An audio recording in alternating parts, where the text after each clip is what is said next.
আমার নাম হচ্ছে মধুজানন্দী, আমি হচ্ছে রিনা মাসির শিষ্য মেয়ে, আর ইনি হচ্ছে আমার গুরু। আমাদের মধ্যে নানান রকমভাবে নিজেদের মধ্যে একটা এলাকা থাকে, সেই এলাকাতে যার যার এলাকাতে সে করে খায়। তো এবার আমরা এখানে যারা রয়েছে তারা কিন্তু প্রত্যেকে ভারতীয়, ভারত মায়ের সন্তান। আমরা প্রত্যেকে কিন্তু ভারতীয় হিন্দু, ভারতীয় মুসলমান, আমরা ভারতবাসী, আমরা ভারত ছাড়া ভারতের বাইরের কেউ নয়।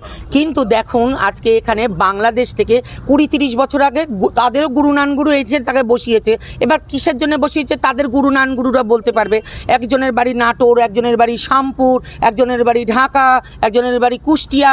এবং বর্তমানে যারা আছে, যারা পুরনো ছিল তাদের উপর কোনো কিছু নেই।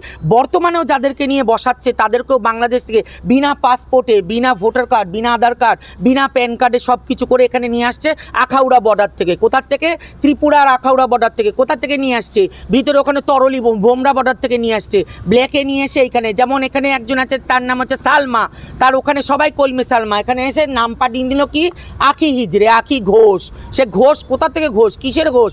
আর দিনের পর দিন আমি তো ওই ঘরে নিজে ছিলাম, আমাকে জবরদস্তি রেখে দিয়েছে, 10 বছর ধরে জবরদস্তি রেখে দেওয়া ছিল কি কুমির ছানা হিসেবে দেখাবে যে আমাদের ঘরে একজন ভারতীয় রেখে দিয়েছিল। কিন্তু আমার কোনো ওষুধ নেই, আমাকে কোনো রকম কোনো কিছু করা হতো না, খাই আমাকে ঘর থেকে দূর করে দেওয়া হতো। বিগত 3 বছর ধরে আমাকে ওই ঘরে খেতে পড়তে দেওয়া হতো না। এগুলো কি ধরনের অত্যাচার? ইন্ডিয়ান বলে, শুধুমাত্র ভারতীয় বলে, শুধুমাত্র ভারতীয় হিন্দু বলে আমার উপর অত্যাচার। মালা খুলে ফেল, আমার মালা ধরে টানাটানি করা, এটার এই খাবো, এটার এই সেই খাবো।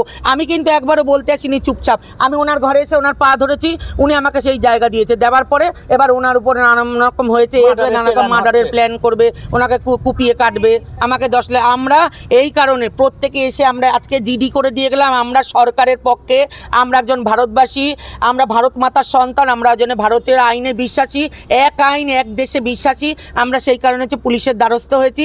আগামী দিনে যদি উনি কোনো রকম এইরকম কিছু করে, বারাসাতের হিজেদে আমাদের যদি কোনো সমস্যা করে, এর সব কিছুর উপর কিন্তু হেমা হাজি সাহেব দায়, যার নাম হচ্ছে শহীদ, উনি শহীদ হাজি, উনি দায়। ওনার বাড়ি নাটোর, বাংলাদেশ, এবং উনি বাংলাদেশ থেকে নিয়েছে সালাম হাজি, উনি দায়, উনি ছাড়া কেউ দায় না, উনি একমাত্র দায়। এবং ওনার চেলা আছে যারা সাঙ্গাত রয়েছে, নাসির হিজড়ে ওরফে কাজল হাজি, শফিকুল হাজি ওরফে হচ্ছে ডলি হিজড়ে, ডলি হাজি, আর বাসি হিজড়ে ওরফে হচ্ছে